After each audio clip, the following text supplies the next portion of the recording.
Bismillahirrahmanirrahim. Alhamdulillahilladzi ala ma'an'ama hamdan bihi yajlu 'anil qalbil ama. Tsumma sholatu ba'da wassalamu ala nabiyhi dinuhul islamu. Muhammadin rusli rabbih Muhammadin khatami rusli rabbih wa alihi wa sahbihi min ba'dihi.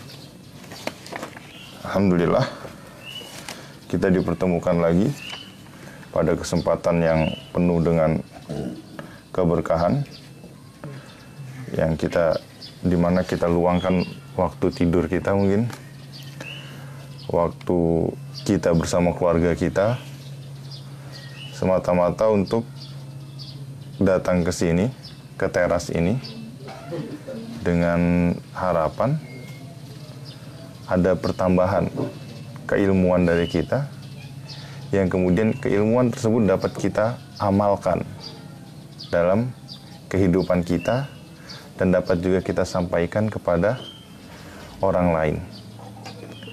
Ini semuanya adalah taufik daripada Allah Subhanahu wa Ta'ala. Untuk hal ini, ke atas kita adalah Allah Subhanahu wa Ta'ala. La in syakartum la azidannakum wa la in kafartum inna adzabi lasyadid. Jadi agar nikmat ini bisa bertambah pada diri kita, apa yang perlu kita lakukan? Bersyukur. Kita syukuri nikmat ini lagi dan lagi.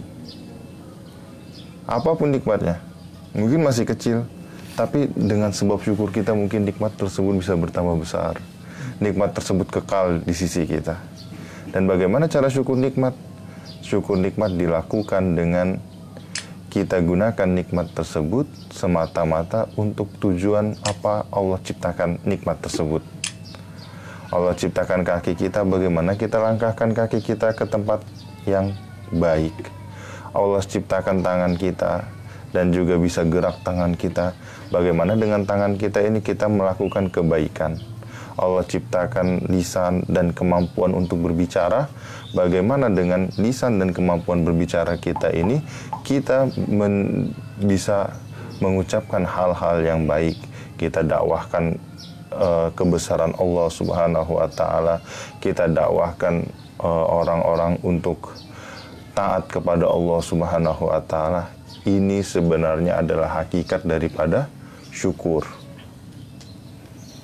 Karena syukur kalau hanya alhamdulillah, itu adalah syukur dari segi bahasa. Adapun syukur daripada istilah, itu adalah kita gunakan nikmat tersebut semata-mata untuk ketaatan.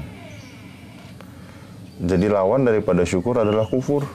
Ketika kita gunakan nikmat tersebut untuk memaksiati Allah Subhanahu wa Ta'ala, maka otomatis directly secara langsung kita telah kufur nikmat Allah Subhanahu wa Ta'ala.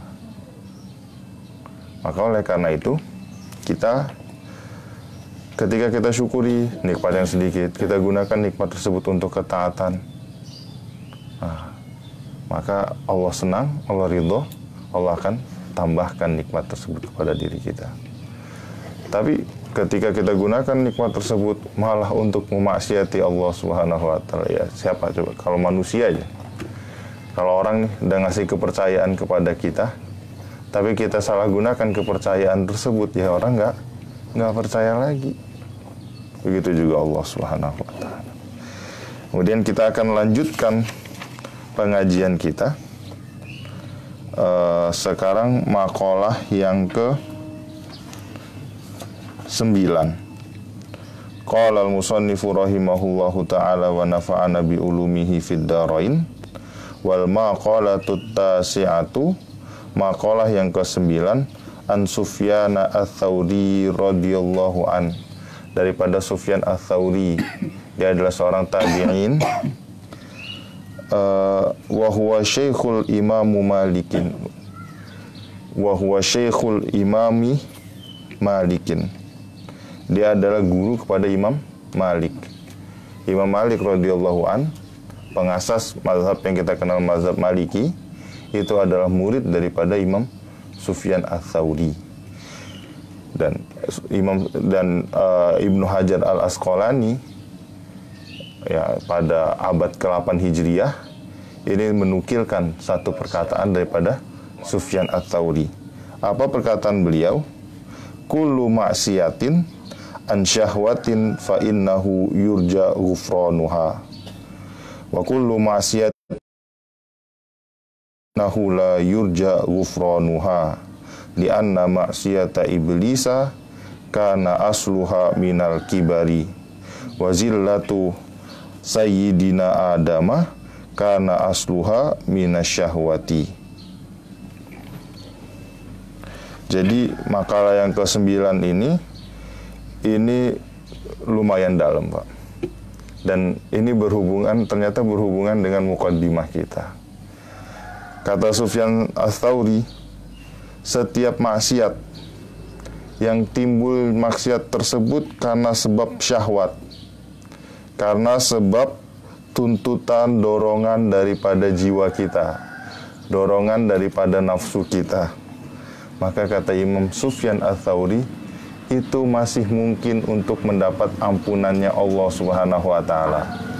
Setiap maksiat yang asalnya itu dari syahwat, itu adalah dorongan nafsu kita, itu masih mungkin, masih sangat mungkin lagi untuk mendapatkan ampunan daripada Allah Subhanahu wa Ta'ala. Ai istiyakin nafsi ila syai'in. Dorongan nafsu kita melakukan maksiat tersebut karena adanya dorongan gesaan daripada nafsu kita. Wah, itu sering banget nih. Sering banget kita melakukan maksiat ya karena didorong nafsu kita, karena keinginan nafsu kita. Kita tahu ini bertentangan mukhalif dengan syariat, tapi kita lakukan. Kenapa? Nah, karena nafsu kita. Kata Imam Sufyan Ats-Tsauri, itu masih mungkin untuk diampuni oleh Allah Subhanahu wa Ta'ala. Dan kullu maksiatin, dan setiap maksiat, tapi maksiat tersebut nasya'at an kibarin, dia timbul karena kesombongan. Jadi kadang kita bermaksiat, Pak, itu karena sombong, Pak. Kita bermaksiat karena sebab sombong. Misalnya apa? Ya kita melakukan maksiat tersebut, satu karena tadi dorongan nafsu kita. Yang kedua, maksiat tersebut terjadi karena kesombongan kita. Misalnya kita enggan untuk sholat, ngapain sih sholat di masjid, masjidnya jorok banget, kotor banget. Wah, udah meremehkan masjid. Sunnah Nabi Muhammad apaan? Bertentangan dengan ilmu kedokteran saya. Wah, sombong dia. Ekonomi Islam apaan? Saya ahli ekonomi konvensional. Wah. Syariat itu cuma untuk Islam itu ataupun syariat Islam itu ya itu cuma relevan untuk zamannya Nabi Muhammad. Saya sudah modern. Ataupun ya itu dia di hadapan orang dia sombong. Ini lebih bahaya daripada maksiat yang dilakukan karena nafsu. Kenapa? Dikasih, Pak, buktinya kenapa. Maka dijelaskan, li'anna maksiata iblisa kana asluha minal kibar. Maksiatnya iblis, Pak. Iblis bermaksiat sekali itu asalnya karena kesombongan. Iblis itu sebelum dia jadi iblis, maksudnya sebelum yang terlaknat, yang dilaknat, itu iblis adalah hamba Allah yang taat, yang posisinya sejajar dengan malaikat. Posisi iblis sejajar dengan malaikat. Tapi ketika Allah Subhanahu wa Ta'ala ciptakan Adam alaihi salam, dan Allah Subhanahu wa Ta'ala perintahkan iblis untuk sujud kepada Adam alaihi salam, untuk menghormati Adam alaihi salam. Tapi iblis enggan, Pak. Dan keengganan iblis ini didasari oleh sombongnya dia. Dia mengkiaskan, dia menganalogikan diri dia. Lah, ngapain saya sujud ke Adam yang notabene-nya Adam ini diciptakan daripada tanah, sedangkan saya diciptakan daripada api. Dia nggak mau karena merasa perbedaan status. Itu juga mungkin kita, wah saya ini pribumi, wah ngapain saya ikut program-program pendatang. Wah itu bisa jadi sombong Pak. Dan ini ditakuti lebih besar daripada maksiat yang disebabkan syahwat. Sedangkan kita lihat wazillatu adama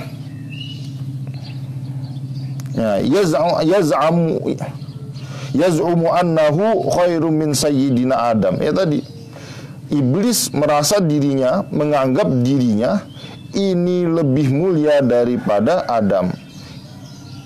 Jadi kita nggak perlulah merasa kita ini lebih baik daripada orang lain.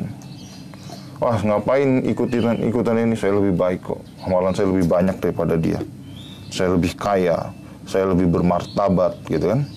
Itu nggak takut dengan kalau kita melakukan perbuatan seperti ini. Dan kita lihat maksiatnya Adam alaihi salam. Wazillata sayyidina Adama alaihi salam karena asluha minasyahwa. Sedangkan Nabi Adam juga waktu itu terjadi ya ini juga Pak. Dia juga melakukan sebuah kesalahan. Kita tahu bahwa Nabi Adam itu makan buah khuldi. Dan dengan sebab itu Allah turunkan Nabi Adam ke bumi. Dan sebab Nabi Adam melakukan kesalahan tersebut karena syahwat Pak. Karena apa? Bisa babistiyakihi ila zauqi thamarati sajarati syahwati al manhi anha. Karena terjadinya kesalahan ini adalah tuntutan jiwa dia setelah dibujuk oleh iblis, udah makan aja. Itu tuh kamu nggak boleh makan tuh supaya kamu nggak bisa kekal di hidupnya. Tapi kalau kamu makan, kamu akan jadi kekal. Terus dibujuk, datang juga bujukan daripada istrinya Hawa alaihissalam. Dibujuk pun dimakanlah. Tapi dimakan ini karena syahwat, karena tuntutan diri dia. Dan di sini juga ya, kadang kita ini bermaksiat nih karena banyak faktornya, dorongan keluarga. Jadi keluarga kita malah support kita, dukung kita untuk bermaksiat. Terpaksalah kita bermaksiat. Padahal itu mungkin bertentangan dengan nurani kita. Karena biasanya Pak, maksiat itu ya bertentangan dengan nurani. Kalau memang nurani kita masih lurus. Tapi kadang ada orang ini udah saking banyaknya maksiat, ya udah biasa aja. Mau itu dosa, mau itu bertentangan dengan syariat, ataupun bahkan norma sosial pun udah nggak dianggap lagi. Padahal asalnya manusia, tabiatnya manusia, itu dia nggak akan nyaman ketika dia bertentangan dengan syariat, bertentangan dengan norma. Itu kita nggak akan nyaman seharusnya. Tapi karena udah terbiasa kita dengan perkara tersebut, hilang rasa peduli kita terhadap syariat. Rasa bagaimana kita menjaga marwah, kehormatan, dan martabat kita. Karena apa? Karena kita sudah terbiasa dengan maksiat. Terus berarti boleh bermaksiat dengan Allah? Ya enggak lah Pak. Bukan di sini maksudnya ini menjelaskan, mengkomparasikan, dibandingkan antara maksiat dengan sebab kesombongan dengan maksiat dengan sebab nafsu. Tapi bukan maksud Sufyan Saudi udah nggak apa-apa, kamu bermaksiat aja, bukan gitulah. Sama deh Pak, misalnya ketika Bapak ngomong kepada anak Bapak, ya kamu sebagaimanapun kamu tetap anak saya, gitu kan kita ya misalnya. Sebagaimanapun nakalnya kamu tetap anak saya. Karena bapaknya udah ngomong kayak gitu, anak itu nganggap itu izin daripada bapaknya untuk dia nakal. Konyol nggak Pak?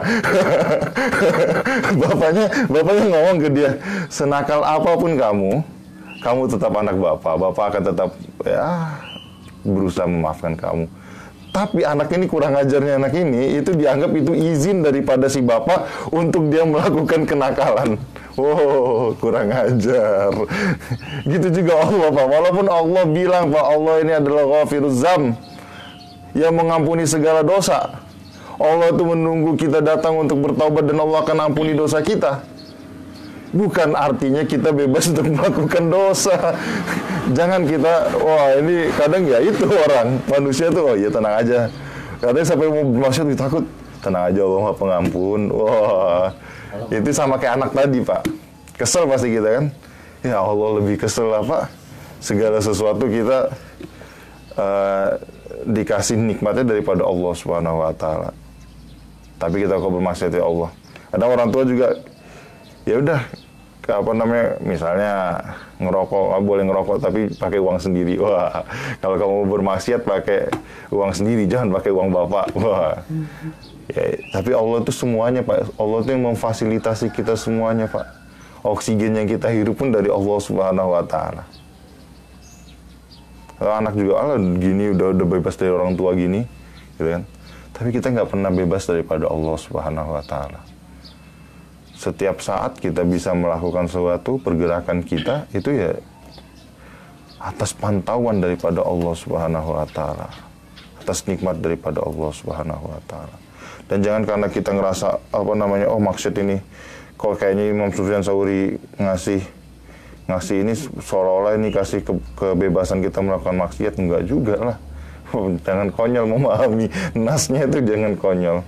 Jadi enggak, Pak, enggak sama sekali, Pak. Karena dalam satu hadis lagi, itu kalaulah seorang hamba ini tahu azabnya Allah Subhanahu wa taala, maka nggak ada seorang hamba pun yang dia yakin percaya diri akan masuk surganya Allah Subhanahu wa taala. Begitu juga sebaliknya, kalaulah seorang kafir ini tahu akan ampunannya Allah Subhanahu wa taala, maka mereka ini nggak ada satupun yang tidak mengharapkan ampunan dan surganya Allah Subhanahu wa taala. Jadi sifat seorang hamba ini, sering saya ulang lagi, bainal khaufi war raja, di antara takut dan harap. Kita bermaksiat, sebanyak apa sih maksiat kita sebelumnya? Kita pendosa, sebanyak apa dosa kita sebelumnya? Sebanyak apapun dosa kita, tapi ampunan Allah Subhanahu wa taala, rahmat Allah Subhanahu wa taala meliputi lebih besar lagi daripada maksiat kita. Tapi jangan kita santai. Inna adzabil syadid tadi. Azab Allah tuh pedih, Pak, nggak bisa dibayangin. Nggak bisa dibayangin kalau kita membayangin neraka Allah tuh gimana. Ya, wah, nggak ada matinya, Pak. Mati hidup lagi kalau di neraka, gitu. Jadi ini orang seharusnya mikir ini. Jadi sifat seorang hamba itu antara takut dan harap. Kenapa kita ada harap? Ya, karena kita memang selalu melakukan dosa itu terlaku lah, baik sengaja ataupun tidak sengaja. Tapi sebaik-baiknya orang yang berdosa adalah dia yang bertaubat, gitu. Tapi juga kita nggak boleh santai, tenang. Kita harus ada sifat takut, Pak. Takut maksiat kita nggak diampuni oleh Allah Subhanahu wa taala. Ya karena kan kemarin udah kita bahas, untuk taubat aja syaratnya banyak dan berat. Nggak mestinya apa yang kita telah, maksiat yang telah kita taubati itu diterima taubatnya oleh Allah Subhanahu wa taala. Kita lanjutkan. Wal maqalatu al-ashiratu an ba'di zuhadi man aznaba dzamban wa huwa yadhaku fa innallaha yudkhiluhu an-nara wa huwa yabki. Wa man ata'a wa huwa, dan bahkan, Pak, ihtiqarud dunia artinya dia remehkan dunia, Pak. Dia rendahkan dunia, biasa aja sama dunia. Enggak menunjukkan kebutuhan dia, enggak menunjukkan kehalobaan dia terhadap dunia. Bahkan dia remehkan dunia. Ini orang yang zuhud, Pak. Dia remehkan dunia, dia putuskan ketergantungan dia terhadap dunia, dan kemudian walam yubalu biha, dia nggak terlalu rungsing, nggak terlalu pusing memikirkan masalah dunia dia, Pak. Fokus dia untuk akhirat dia. Tapi kita masih hidup di dunia, iya, Pak. Mereka juga sama, Pak. Mereka hidup di dunia. Tapi mereka bal akhadhu minha qadra daruratihim. Akan tetapi orang yang zuhud ini, dia ambil daripada dunia, ya. Dia tetap perlu makan, dia tetap perlu pakaian, dunia juga, iya. Tapi yang dia lakukan adalah bal akhadhu minha, yang dia ambil daripada dunia adalah qadra daruratihim, kadar untuk dia bisa hidup di dunia aja. Kadang kita ini bingung nih, ya kita semua lah pasti daripada kita nih punya saving tabungan ini ya, ya banyak. Dan kita pasti memikirkan, waduh gimana nih saving kita. Pastilah itu semua daripada kita kayak gitu tuh. Kita ini perut kita kecil kayak gini ya saya gede mungkin. Tapi kita tuh udah mikirin apa yang mau dimakan besok. Bahkan kita udah mikirin, waduh mau makan ini, mau makan itu. Kan? Jadi kita ini seolah-olah sama dunia ini ya ini banget deh. Cinta banget, risau banget. Tapi orang-orang yang zuhud ini Pak, mereka ini udah yakin Pak, bahwasanya rezeki mereka ini ya udah diatur oleh Allah Subhanahu wa Ta'ala. Bukan berarti orang yang zuhud ini mesti pakaiannya kucel-kucel gitu. Nggak mestinya juga orang zuhud ini ya hidupnya susah. Nggak mesti itu Pak. Walaupun dia kaya, tapi dia putuskan ketergantungan dia terhadap dunia. Dia nggak mau terikat dengan dunia. Dia nggak mau sibuk dengan dunia. Dia nggak mau dunia ini sebagai akhir daripada tujuan dia. Ya dia tetap terkategori orang yang zuhud. Walaupun dia dalam keadaan di sisi dia ada harta. Ada harta di tangan dia, tidak di hati dia. Tapi kita, harta gak ada di tangan kita, tapi di hati kita itu kerok itu. Kita itu tolak bener sama dunia. Dunia itu di hati kita, tapi gak di tangan kita. Wah, mendingan tadi Pak, yang pertama. Dunia di tangan dia Pak. Dunia tunduk sama dia. Tapi ditahan Pak, gak masuk ke dalam hati mereka Pak. Lah kita, itu tangan kita gak kosong lah. Tapi hati kita tuh penuh isinya dunia. Karena mereka sadar hakikat dunia Pak. Mereka sadar hakikat dunia yang selalu berubah-ubah. Suratut tahawul. Berubah terus. Keadaan dunia bukan keadaan yang kekal. Keadaan dunia adalah keadaan yang dia sifatnya berubah-ubah. Dan dunia adalah sesuatu yang fana, yang pasti akan binasa, yang pasti akan hilang, yang pasti akan berakhir. Jadi kalau tidak kita yang terlebih dahulu meninggalkan dunia, itu ada dua Pak. Kalau nggak kita yang meninggalkan dunia terlebih dahulu, dunia tersebut yang meninggalkan kita. Ini aja kemungkinannya. Sampai berapa lama sih kita? Seberapa banyak sih makanan yang masuk ke dalam perut kita? Nah, seberapa banyak baju yang perlu kita, yang bisa kita pakai? Seberapa banyak perhiasan yang bisa dipasang di tangan istri kita, di leher istri kita? Itu sebenarnya dunia Pak. Itu hakikat dunia. Sesuatu yang dia akan kita tinggalkan, sesuatu yang akan kita warisi, dan sesuatu yang tabiat kita, nafsu kita condong kepada dunia. Ya semua orang tuh pasti pengen aman Pak. Semua orang tuh pasti pengen di fase, di keadaan yang aman untuk diri dia. Karena apa? Karena ketakutan dia Pak terhadap dunia. Waduh ini kalau saya ini gimana? Dan makalah yang kelima kemarin itu dijelaskan. Kalau rungsingnya kita, risaunya kita berlebihan terhadap dunia, itu akan menyebabkan hati kita gelap Pak. Ketika hati kita gelap ya tadi, kita udah nggak sama lagi Pak. Kita udah kehilangan empati, kita udah kehilangan simpati, kita udah susah banget untuk memahami agama, hidayah susah banget masuk ke dalam diri kita.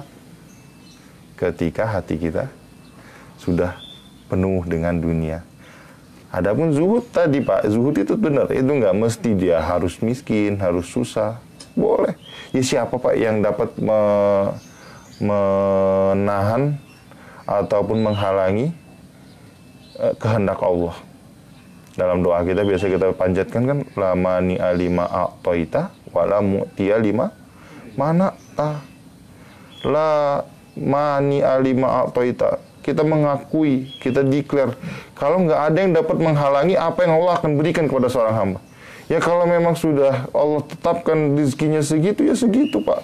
Walaupun dengan usahanya sama dengan usaha kita. Kok orang ini sama, pergi kerjanya sama, bangunnya sama, rezekinya beda. Ya itu udah jadi ketetapan Allah.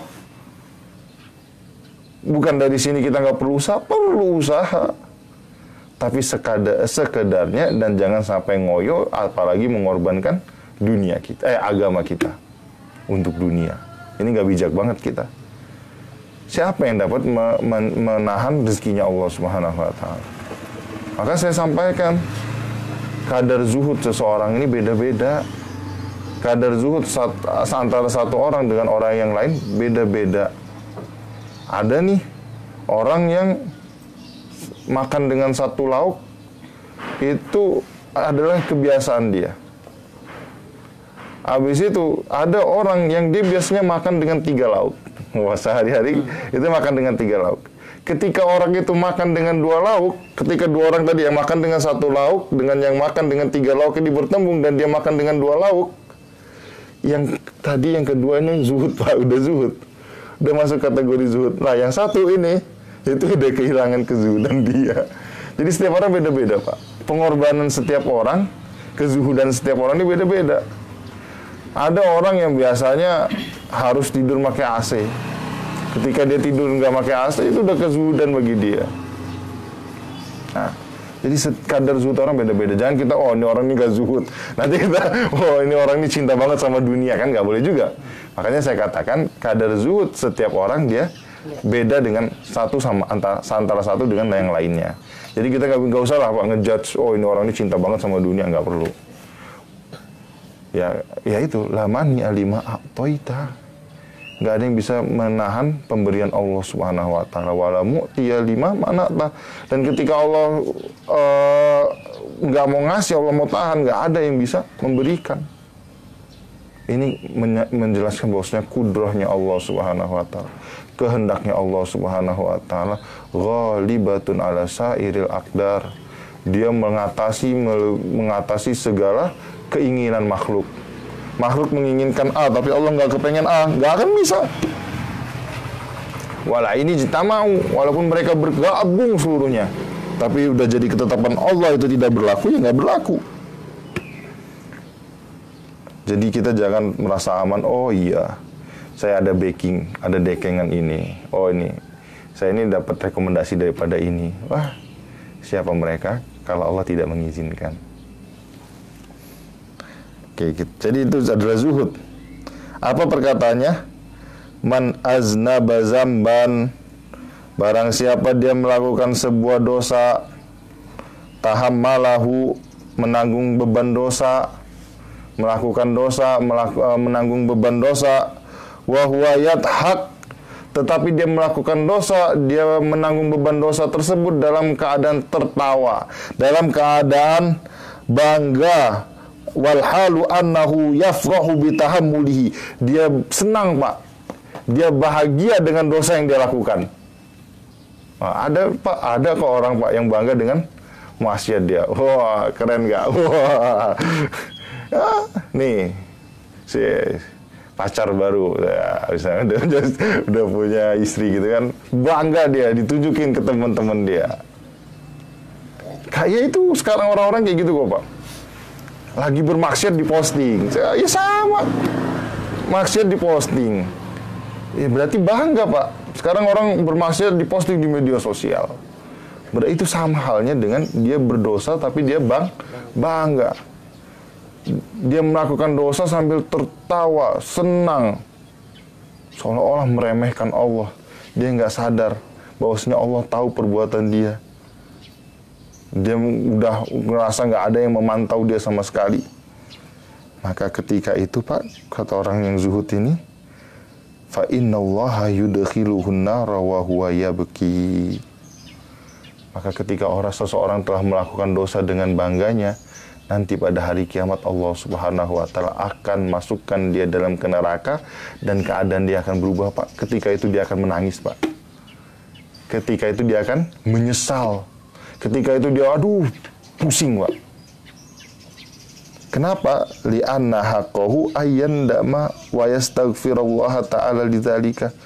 Karena seharusnya ketika dia melakukan maksiat, seharusnya apa yang dia lakukan? Menyesal. Ketika dia melakukan maksiat, apa yang seharusnya dilakukan? Istighfar. Tapi kok malah dia bangga? Wah, ini kurang ajar. Gitu kan? Ketika kita maksiat, Pak, bukan untuk dibanggakan. Ataupun ketika kita ada maksiat, bukan juga untuk memotivasi orang lain. Saya keliling kemana-mana cerita, saya ini dulu nih maksiatnya kayak gini. Kamu bersyukurlah, kamu belum maksiat. Kok kayak bangga sih dengan maksiatnya gitu. Takutnya, Pak, walaupun lah tujuannya untuk memotivasi orang lain, menargib orang lain untuk kebaikan, jangan dengan mengobrol maksiat dia. Allah udah cover maksiat dia, nggak ada orang yang tahu maksiat dia. Ini malah dikasih tahu, diworo-woroin ke orang-orang. Ini emang orang yang kurang pinter lah. Dan habis itu dipanggil ustadz karena ceritain maksiat dia doang. Wah, enak banget nih ustadz maksiat ini. Gara-gara dia ceritain pengalaman dia bermaksiat. Dia ceritain pengalaman bermaksiat. Habis itu kadang diceritain enaknya bermaksiat lagi. Orang yang dengar nggak kepikiran untuk melakukan maksiat tersebut. Oh iya, enak juga ya. Oh iya, habis itu enak juga kayak bapak ini kan. Sudah maksiat, habis itu tobat. Ya, jangan dari situlah kalau kita mau memotivasi orang lain, bukan dengan kita mengumbar aib kita. Konyol banget. Aib yang udah ditutupin Allah Subhanahu wa taala, kita obral, kita umbar ke publik. Ini mungkin masuk ke dalam kategori yang ini. Tapi yang ini parah juga, ini lebih parah, Pak. Dia berdosa, dia bangga. Dia beritahu orang-orang. Wah, itu nanti kata Zahid ini, fa innallaha yudkhiluhun nara wa huwa yabki. Nanti dia akan masuk, Allah akan masukkan dia dalam neraka, hal keadaan dia menangis. Hal keadaan dia susah, bersedih. Tapi sambungannya, wa man ata'a wa huwa yabki. Tapi barang siapa dia berusaha untuk mentaati Allah Subhanahu wa taala, hal keadaan dia sudih, Pak, berat untuk mentaati Allah, berat. Menangis-nangis dia dalam mentaati Allah Subhanahu wa taala. Menangis-nangis dia dalam menjalankan syariat perintah Allah Subhanahu wa taala, meninggalkan larangan Allah Subhanahu wa taala. Menangis. Tapi ketika itu, kenapa dia menangis? Haya'an minallahi ta'ala. Malu kalau dia melakukan maksiat dengan Allah Subhanahu wa ta'ala. Wa khaufan minhu. Dia takut dengan Allah Subhanahu wa ta'ala. Ala taksirihi fitil kal ta'ati. Bahkan dia merasakan masih kurang, Pak, ketaatan dia. Masih banyak kekurangan dia dalam mentaati Allah Subhanahu wa ta'ala. Orang yang seperti ini, fa innallaha ta'ala yudkhiluhul jannata wa huwa yadhak. Nanti Allah Subhanahu wa taala akan masukkan dia ke dalam surga, hal keadaan dia tertawa, hal keadaan dia senang, bahagia atas apa? Atas usahanya di dunia dalam mentaati Allah Subhanahu wa taala. Dan janganlah kita korbankan dunia akhirat kita untuk dunia. Kehidupan dunia ini sebentar, 60 tahun, 70 tahun. Oke, 100 tahun, tapi kehidupan akhirat nggak ada batasannya, nggak ada akhirnya, sifatnya infinity, nggak ada akhir. Coba dibayangkan nggak ada akhir, ya nggak kebayang. Tapi jangan kita korbankan akhirat kita demi dunia yang hanya sebentar. Nah, inilah yang harus kita tanamkan di dalam diri kita. Maka ketika itu dia akan yafrahu ghayatal farahi. Dia akan bahagia, dia akan senang dengan sepuncaknya kesenangan. Lihusul di matlubihi, karena dia telah sampai kepada apa yang dia cita-citakan, yaitu adalah afullahi ta'ala, ampunannya Allah Subhanahu wa ta'ala. Jam berapa, Mas? 7 kurang. Oke. Pertanyaannya, Pak Bik, ya? Silahkan, boleh. Oke, ini karena kita jam 7, karena kan mungkin ada yang mau ke kantor ataupun apa ya. Jadi sekarang sebelum ini kita ada sesi tanya jawab. Boleh terkait masalah ini ataupun masalah-masalah apa ya, kalau bisa dijawab, kalau nggak bisa ditampung jadi PR buat saya.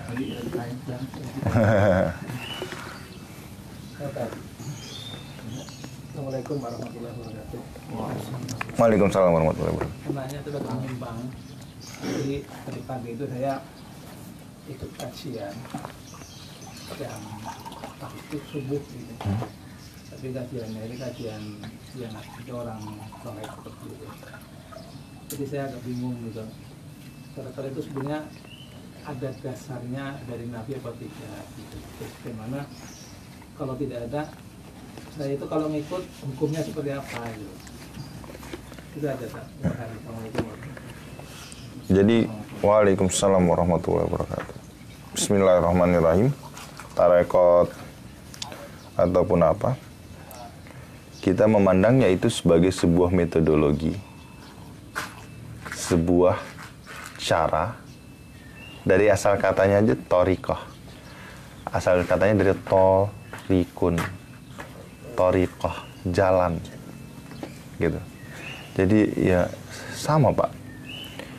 Kita apa yang kita pelajari itu semua itu sekarang ya itu sudah disusun menjadi sebuah metodologi oleh para ulama. Adapun torikoh ya fokusnya biasanya zikir. Pendekatannya dengan Allah Subhanahu wa taala itu dengan zikrullah. Berdasarkan apa namanya? Ala bizikrillahi tatmainnul qulub. Dengan berzikir pada Allah itu hati menjadi tenang. Dan ya Nabi juga berzikir.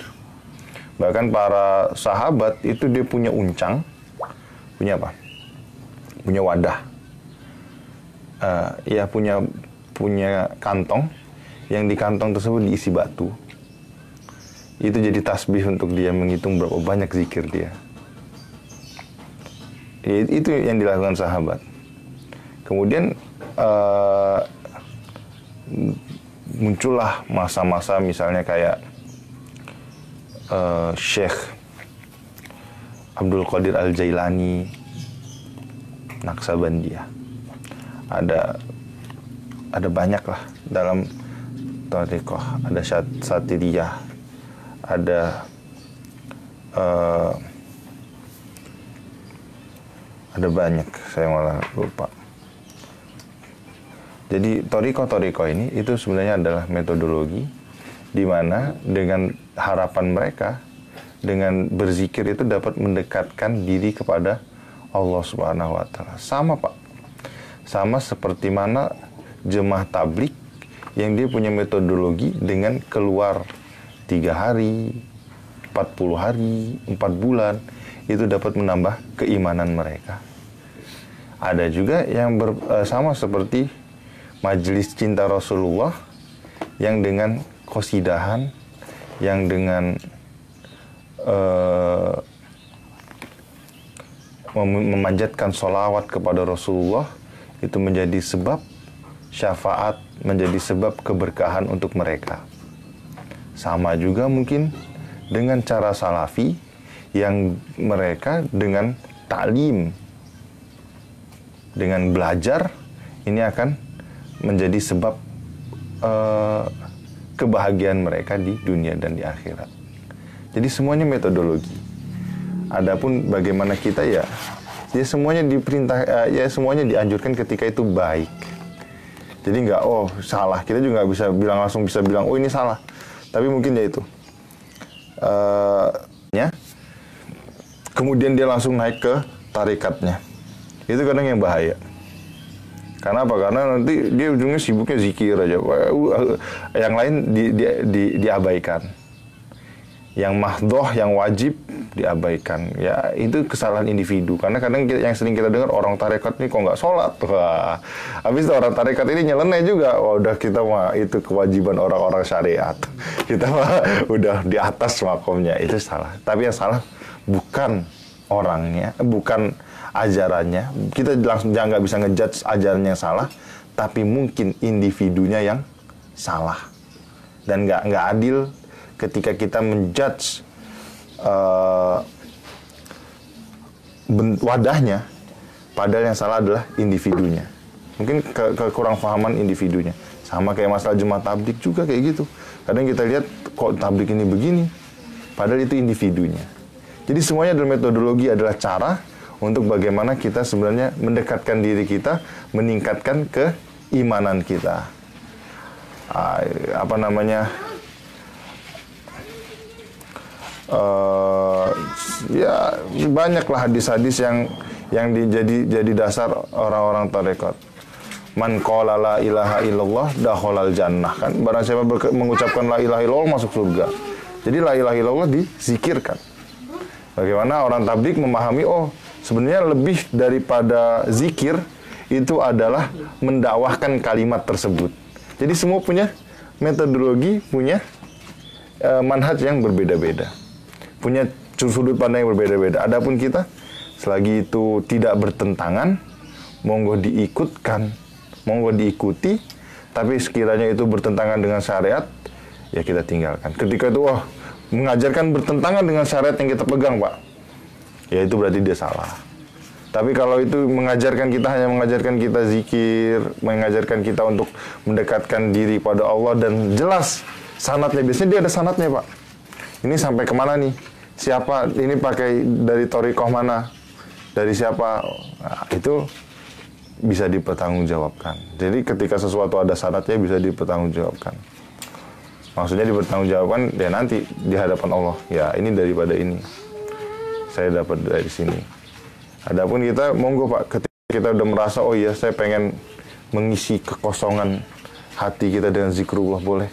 Kadang juga Pak, kadang kalau kita sibuk hanya membahas keilmuan, kita sibuk hanya membahas fikih, kita sibuk hanya membahas akidah, itu kering hati kita Pak. Hati ya kan? Kering, gersang hati kita. Tapi dengan zikrullah, dengan membaca kalam-kalam hikmah seperti ini, itu yang menghidupkan hati kita. Kadang orang yang tafakuh dengan fikih, yang benar-benar belajar fikih, fokusnya hanya fikih, kering hatinya. Orang yang fokus belajar akidah, itu nggak semestinya orang yang mantap di bidang akidah, itu hati dia ini, kadang hatinya kering kalau cuma hanya mempelajari akidah. Makanya ada urgensi dari mempelajari zikir, mengisinya dengan zikir, karena masalul ladzi yadhkuru rabbahu wal ladzi la yadhkuru rabbahu kamathalil hayyi wal mayyit. Perumpamaan orang yang berzikir, perumpamaan orang yang mengingat Allah dengan orang yang tidak mengingat Allah, ini perumpamannya adalah seperti mana orang yang hidup dengan orang yang mati. Orang yang mengingat Allah ini hidup, sedangkan orang yang tidak mengingat Allah, yang tidak ada di dalam hatinya Allah, ini seperti mana orang yang mati. Jadi itulah dasar mereka. Kita nggak bisa langsung menyalahkan mereka, dan kita juga nggak bisa membenarkan juga. Ya itu kalau memang jelas dasarnya benar, bisa dipertanggungjawabkan. Karena semuanya sekarang bentuknya adalah metodologi, bentuknya adalah cara. Wallahu a'lam.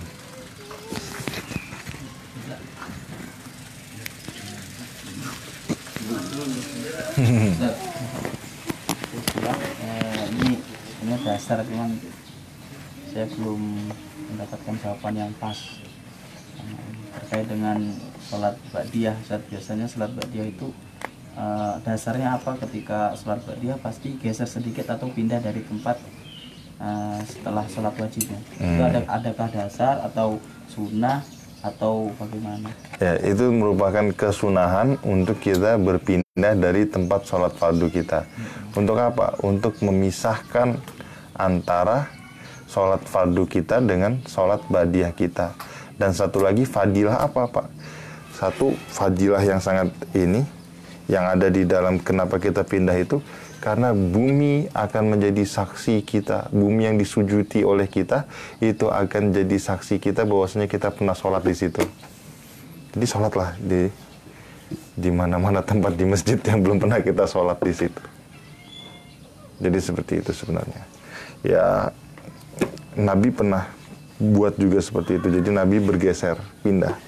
Ketika Nabi selesai sholat fardu, Nabi pindah sedikit, bergeser sedikit. Tapi kadang yang mungkin yang nggak estetikanya kurang, itu kadang ada orang dia terlalu pengen mengamalkan sunnah, yang dibawa, yang sebelahnya lagi zikir itu disuruh bangun, disuruh pindah ke sebelahnya. Oh itu estetikanya kurang banget itu kurang ajar itu.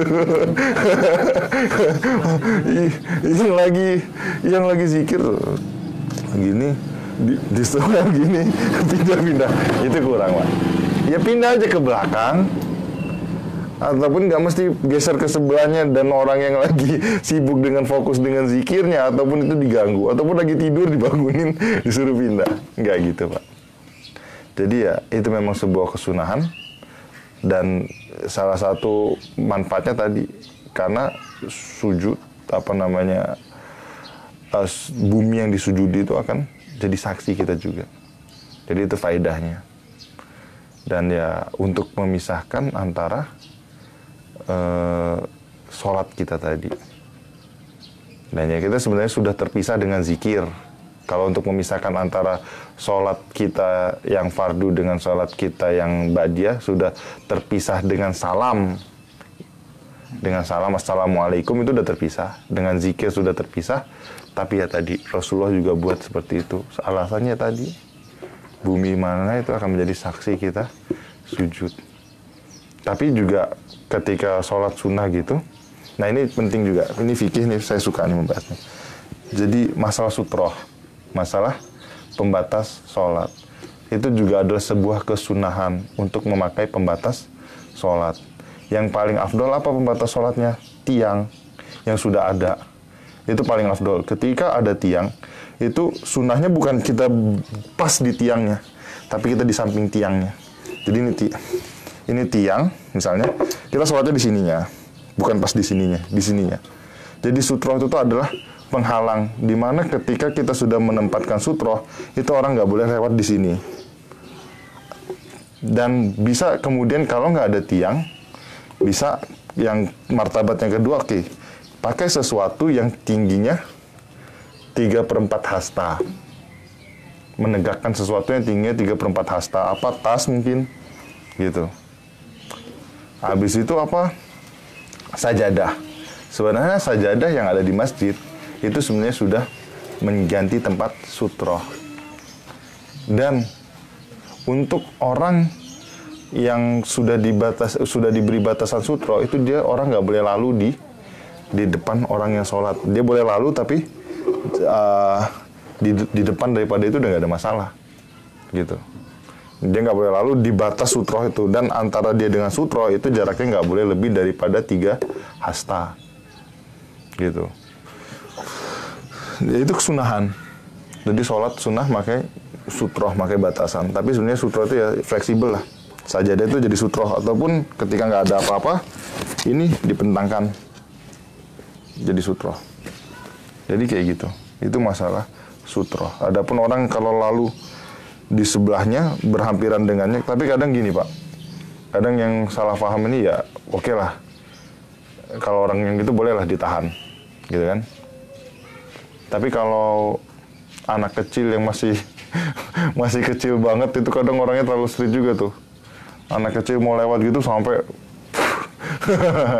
itu juga jangan lah, karena dia masih kecil juga Pak, belum ngerti apa-apa. Karena saya pernah lihat tuh, anak kecil mau lewat diginiin sampai, wah ini kok kesel banget kayaknya, habis marah sama anaknya mukul anak orang ini kayaknya, gitu. Jadi jangan gitu. Kalau anak kecil dimaafkan lah, karena memang dia belum ngerti Pak. Ya kalau tujuannya pendidikan juga janganlah sampai dipukul dengan kuat-kuat gitu. Jadi di situ. Itu masalah tadi tambahan dari saya dari segi sutroh, pembatas sholat. Ketika orang sudah pakai sutroh, ya itu. Terus bagaimana kalau kita batal di tengah sholat jemaah, kita batal tuh bagaimana tuh? Ya kalau sholatnya masih kayak COVID sekarang ini renggang-renggang, enak tuh lewatnya. Tapi nggak apa-apa, lewat aja di depannya. Ya kayak mana, mau lewat mana kan? Kalau nggak ada jalan, lewat aja di depannya, gitu. Ya itu tuntutan lah. Ataupun ya udah nunggu aja di situ. Tapi nggak boleh kok Pak, kita lewat di depannya ketika kita batal sembahyang. Ataupun ketika hendak mengisi saf yang kosong. Misalnya ada orang safnya nggak rapi nih, masih ada sisa 1 ruang di depan. Tapi nggak bisa lewat kecuali harus melewati orang-orang sholat. Boleh hukumnya untuk menutup saf lewat di depan orang-orang yang sholat, nggak apa-apa. Salah mereka, kecuaian dari orang-orang yang sholat, kenapa tidak menutup saf tersebut. Masih ada renggang, cuman kalau udah sempit banget ya juga jangan dipaksa-paksa masuk gitu. Wah udah sempit tuh. Wah udah buru-buru ke depan bro. Padahal sumpahnya udah sempit itu. Bingung juga nanti dia posisi. Wah yang sebelahnya kesel juga. Nah jadi kayak gitulah. Kita agama itu ya sebenarnya indah gitu kan. Ketika kita jadi agama itu nggak ada yang kelihatan kaku. Agama itu nggak ada kelihatan kok kayaknya keras apa semua. Tapi sebenarnya agama itu indah. Islam itu indah. Ya indahnya di semua aspeknya seperti itu Pak. Gitu. Wallahu a'lam.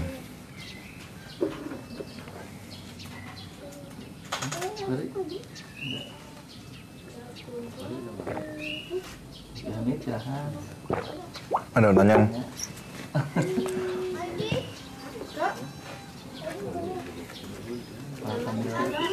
Ngobrol sambil Ngobrolnya kita sambil sarapan nggak apa-apa Pak. Nanti boleh dibuka lagi pertanyaan. Ya. Insya Allah. Sarapan dulu deh Pak, makan dulu Pak. Jangan gitu Pak. Pak, makan dulu Pak. Oh. Oke. Apa yang kita dengarkan pada ini, 2 makalah ini dan apa ini yang kita dapatkan di sini, semoga ini bermanfaat untuk kehidupan kita. Semoga ini dapat kita amalkan dalam kehidupan kita dan kita sampaikan kepada orang lain. Kita akhiri majelis kita dengan doa kafarah majelis. Subhanakallahumma wa bihamdika.